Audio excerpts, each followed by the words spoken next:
ശ്രീകൃഷ്ണൻ അവതരിക്കുന്നു. ആ അവതരിച്ച കൃഷ്ണൻ്റെ ജീവിതത്തിൽ എത്രമാത്രം എന്തെല്ലാം കാര്യങ്ങളാണ് ചെയ്തു കൂട്ടിയത്. അവതരിച്ച ഉടനെ അവിടെ നിന്ന് പോയി. പിന്നെ ഭഗവാൻ ശ്രീകൃഷ്ണൻ ഗോകുലത്തിലാണ്. പെറ്റമ്മയുടെ മുലപ്പാലൊന്നും കുടിച്ചില്ല, പോറ്റമ്മയുടെ മുലപ്പാൽ കഴിച്ച് അത് കഴിഞ്ഞ് മധുരയിലെത്തി. മധുരയിൽ കൃഷ്ണൻ താമസിക്കുന്ന കാലം ജരാസന്ധൻ എന്ന് പറയുന്ന രാജാവിനോട് ഭഗവാന് 16 തവണ പോരാടേണ്ടി വന്നു. എത്ര?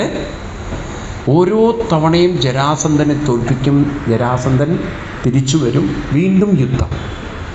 ആ ജരാസന്ധനെ ഭയന്ന് ഭഗവാൻ ദ്വാരക നിർമ്മിക്കേണ്ടി വന്നു.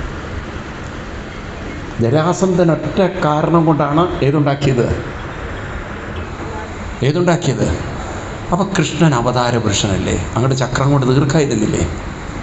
കൃഷ്ണൻ ചെയ്തില്ല അത് കഴിഞ്ഞ് കൃഷ്ണൻ്റെ ജീവിതം നോക്കൂ നിങ്ങൾ. ദ്വാരകയിലിരിക്കുന്ന കാലം കൃഷ്ണൻ്റെ സ്വന്തം സഹോദരിയെ ബലരാമൻ ശിഷ്യനായ ദുര്യോധനന് കൊടുക്കാൻ തീരുമാനിച്ചു. ഭഗവാൻ കുറേ നാടകമൊക്കെ കളിച്ച് അവസാനം അർജുനനെ കൊണ്ട് കല്യാണം കഴിപ്പിച്ചു. എങ്ങനെയാണ് കല്യാണം എന്നറിയോ? അർജുനനും കൃഷ്ണൻ്റെ സ്വന്തം സഹോദരിയുടെ കഥയാണേ. കൃഷ്ണൻ്റെ സ്വന്തം സഹോദരിയാണ് ആര്? സുഭദ്ര. ഈ സുഭദ്രയും അർജുനനും തമ്മിലുള്ള കല്യാണം നോർമൽ കല്യാണമായിരുന്നോ? ഒളിച്ചോട്ടം.